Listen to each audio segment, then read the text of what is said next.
छत्रपती एज्युकेर मध्ये तुम्हा सर्वांचे हार्दिक स्वागत आहे. I am fourth year MBBS student from GMC. या व्हिडिओमध्ये आपण आपली प्रवेश प्रक्रिया कधी सुरू होणार आहे व MCC ची काउन्सिलिंग कशा प्रकारे होते, कोणकोणते इन्स्टिट्यूट पार्टिसिपेट करतात, तर कशा प्रकारे राऊंड भरले जातात याबद्दल माहिती घेणार आहोत. आपली प्रवेश जी प्रक्रिया आहे ती मोस्ट प्रोबॅबिलिटी जी आहे ते नेक्स्ट वीक मध्ये चालू होईल. नेक्स्ट वीक मध्ये मंडे किंवा ट्यूसडेला चालू होऊन जाईल आपली प्रवेश प्रक्रिया. आणि आता बघूया आपण MCC ची काउन्सिलिंग कशा प्रकारे होत असते. MCC म्हणजे काय? Medical counselling committee. Medical counselling कमिटीला आपण MCC म्हणतो, मेडिकल काउन्सिलिंग कमिटी. याला आपण MCC म्हणत असतो. त्याची डिटेल इन्फॉर्मेशन आपण घेणार आहोत. मेडिकल काउन्सिलिंग कमिटीमध्ये कोण कोण राहत, कोणकोणत्या इन्स्टिट्यूटला आपण कशासाठी कोणकोणत्या कोर्ससाठी ऍडमिशन घेऊ शकतो. एक MBBS, BDS, BSc नर्सिंग या 3 कोर्ससाठी आपण ऍडमिशन घेऊ शकतो. त्याच्यामध्ये कोणकोणती इन्स्टिट्यूट पार्टिसिपेट करत असतात. ऑल इंडिया कोटाच्या 15% सीट, म्हणजे आपण म्हणत असतो प्रत्येक राज्यातल्या 15% सीट ह्या ऑल इंडिया कोटा थ्रू भरल्या जातात. म्हणजे तोच म्हणजे MCC चा राऊंड राहतो. त्याच्या थ्रू भरल्या जातात 15% सीट. म्हणजे कोणतं पण राज्य घ्या, आपल्या महाराष्ट्रातल्या पण 15% सीट्स या MCC थ्रू भरले जातात. प्रत्येक कॉलेजच्या 15% सीट्स म्हणजे टोटल महाराष्ट्रातल्या पण 15% सीट MBBSच्या आणि BDSच्या.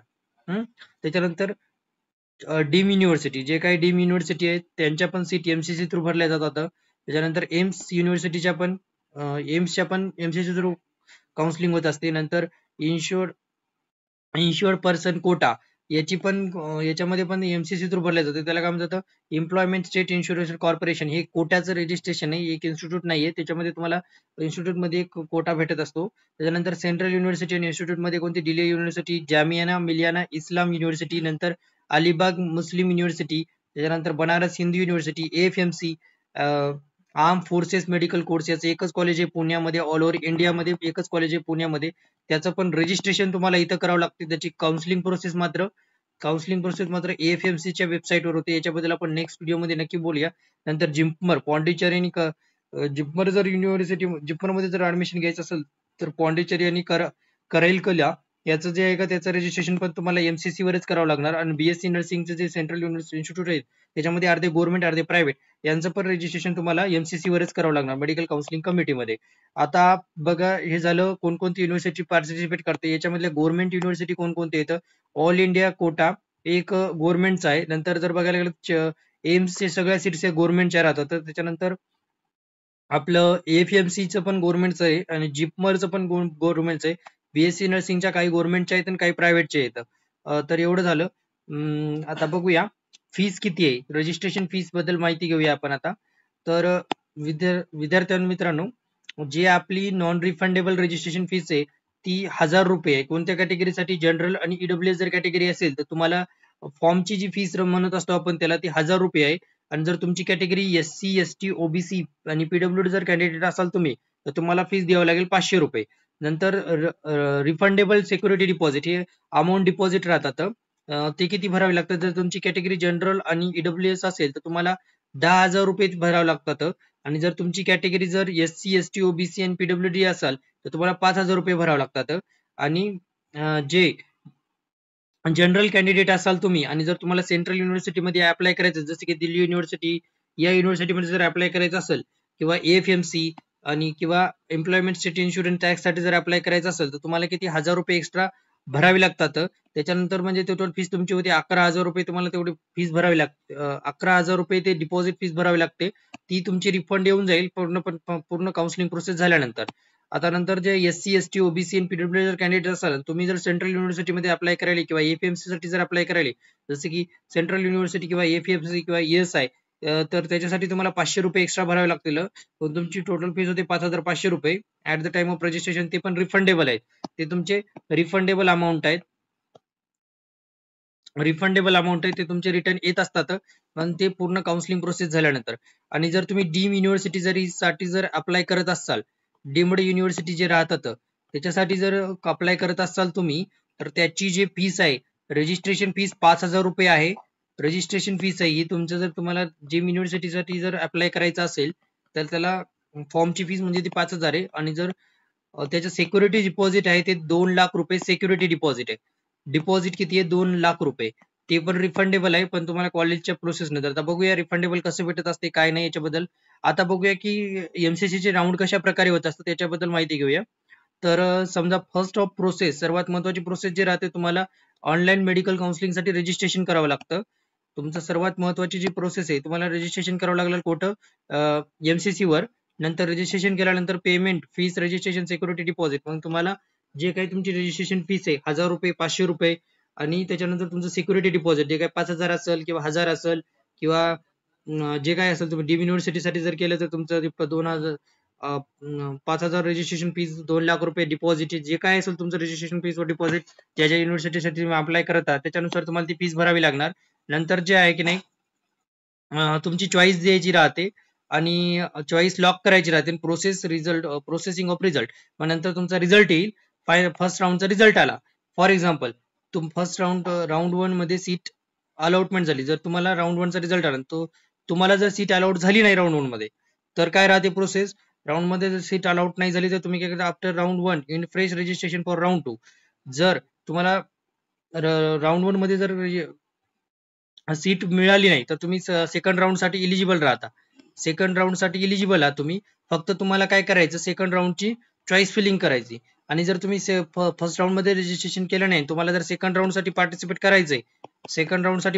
करायचंय, तर तुम्हाला सेकंड राऊंड साठी न्यू रजिस्ट्रेशन करावं लागेल. नवीन रजिस्ट्रेशन म्हणजे असं राहते.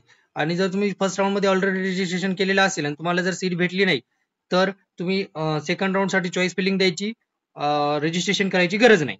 आता हे झालं जर तुम्हाला सीट नाही भेटली. राऊंड 1 सीट अलॉटेड, तर तुम्हाला सीट भेटली.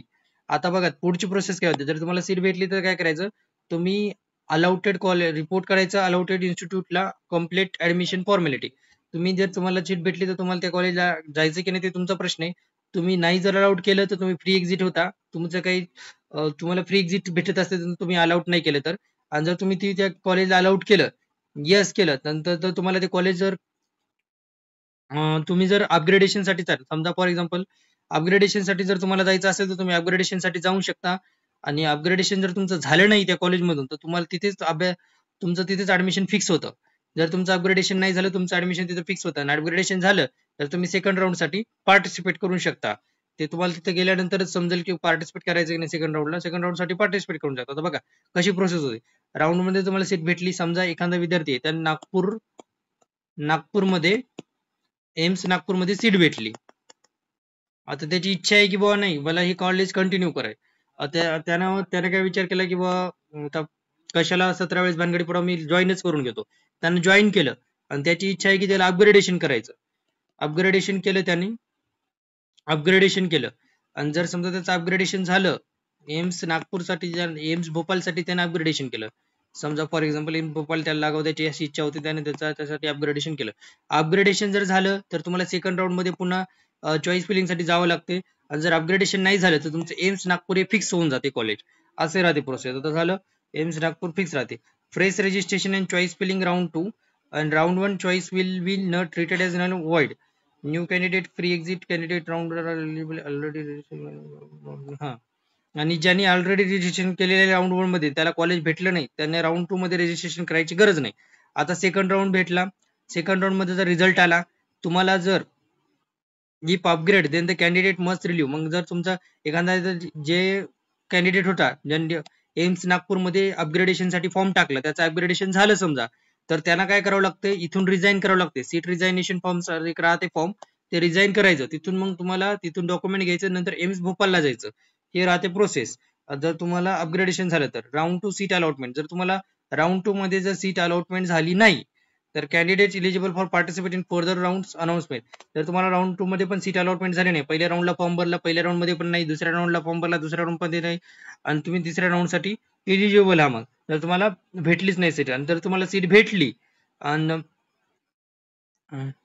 जर तुम्ही त्या सीटला अलाउड झाले नाही, जर तुम्हाला राऊंड 2 मध्ये जर सीट भेटली, राऊंड 2 मध्ये तुम्हाला सीट भेटली, तिथे तुम्हाला अलॉटमेंट, तिथे तुम्हाला जॉईन होणं कंपल्सरी आहे.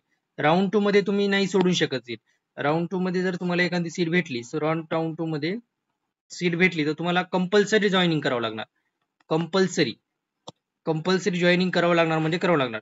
Allotted institute complete admission formality can upgrade but can not resign. तुम्ही तिथून रिझाईन पण करू शकत नाही, तुम्ही ती सीट रिझाईन पण करू शकत नाही, म्हणजे सोडून पण शकत ना. तर त्याच्यानंतर तुम्हाला जर अपग्रेडेशन करायचं असेल तुम्ही अपग्रेड करू शकता थर्ड राऊंड साठी.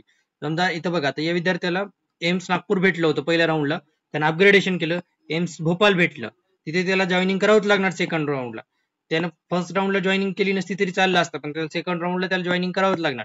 आणि सेकंड राऊंडला जर त्याला अपग्रेडेशन पाहिजे असेल, त्यानं अपग्रेडेशनचा फॉर्म भरला, आणि थर्ड राऊंडला जर त्याचं अपग्रेडेशन समजा एखाद्या एम्स दिल्ली सारख्या कॉलेजला झालं तर ते तसं करू शकतं. म्हणजे त्याला इथं मात्र इथे त्याला कंपल्सरी जॉईनिंग करावंच लागणार सेकंड कॉलेजला.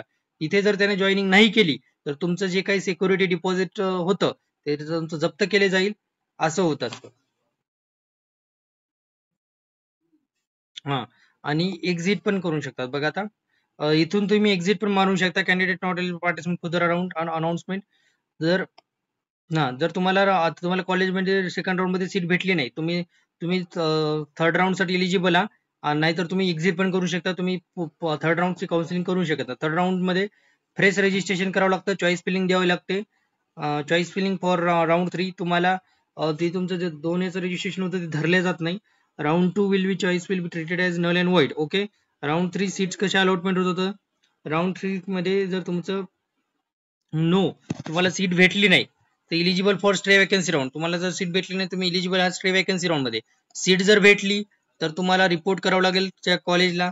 Upgradation then candidate. जर तुम्हाला सेकंड राऊंड मधून जर थर्ड राऊंड मध्ये तुमचं अपग्रेडेशन झालं तर सेकंड राऊंडची सीट रिझाईन करायची राहते, आणि सेकंड राऊंड साठी तुम्ही अलाउटेड आहात.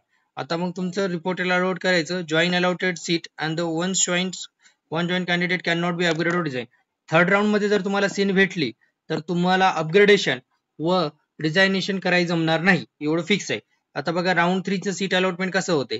Seat allotted does not join. Seat जर तुम्हाला अलाउड झाली राऊंड 3 मध्ये आणि जॉईन जर नाही झाली, seat allotted and does not join, तर तुमचं जे काही डिपॉझिट आहे ते जप्त केले जाते, आणि can not participate in further constellation. जर तुम्हाला सीट अलाउड झाली आणि तुम्ही जर जॉईन नाही केली तर तुमचे डिपॉझिट जप्त केले जाते आणि तुम्हाला पुढच्या काउन्सिलिंग प्रोसेसमध्ये सहभाग घेऊ देत नाही. आता बघूया स्ट्रे वॅकन्सी राऊंडचं कसं राहते. स्ट्रे वॅकन्सी राऊंड मध्ये तुम्हाला फ्रेश रजिस्ट्रेशन करावं लागतं. फ्रेश रजिस्ट्रेशन आणि चॉईस फिलिंग करायची राहते. जर तुम्हाला सीट भेटली, सीट भेटली तर join the seat at the college. Once joined candidate can not be resign. तुम्हाला ज्या कॉलेजमध्ये सीट भेटली तिथे तुम्हाला जॉईन करायचं आणि तुम्ही तिथून सीट रिझाईन करू शकत नाही.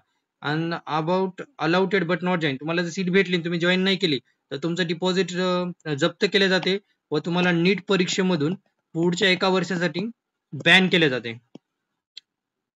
बॅन म्हणजे स्ट्रे वॅकन्सी राऊंड थोडा रिस्कीच आहे, त्याच्यामुळे त्याच्यावर व्यवस्थितपणे पार्टिसिपेट करावं असं माझं तुम्हाला म्हणणं आहे. स्ट्रे वॅकन्सी राऊंड मध्ये जर तुम्ही पार्टिसिपेट करायचा विचार करत असाल तर स्ट्रे वॅकन्सी राऊंड मध्ये कसं, जर तुम्हाला सीट भेटली आणि जर तुम्ही ती घेतली नाही, तुमचं फीस डिपॉझिट ते केलेच जाते आणि तुम्हाला 1 वर्षासाठी नीट मधून बॅन केले जाते. आता हे जे आहे थोडक्यात माहिती सांगायचा प्रयत्न केलाय मी. जर तुम्हाला काही डाऊट असेल तर तुम्ही कमेंट करू शकता किंवा मला कॉल करू शकता, तुम्हाला त्याच्याबद्दल डिटेल माहिती पुरवलीच जाईल. जर तुम्हाला काउन्सिलिंग बद्दल कसलीही शंका असेल ती महाराष्ट्राची असो, एमसीसीची असो, एमसीसीची असो, वेटरनरी काउन्सिलिंग ऑफ इंडियाची असो किंवा महाराष्ट्रातली असो किंवा वेटरनरी महाराष्ट्रातली असो, तुम्हाला जर काही पण असं बीएससी नर्सिंग असो, बी फार्मसी असो, कोणत्या पण काउन्सिलिंग बद्दल जर तुम्हाला डाऊट असेल तर तुम्ही आमच्याशी संपर्क साधू शकता.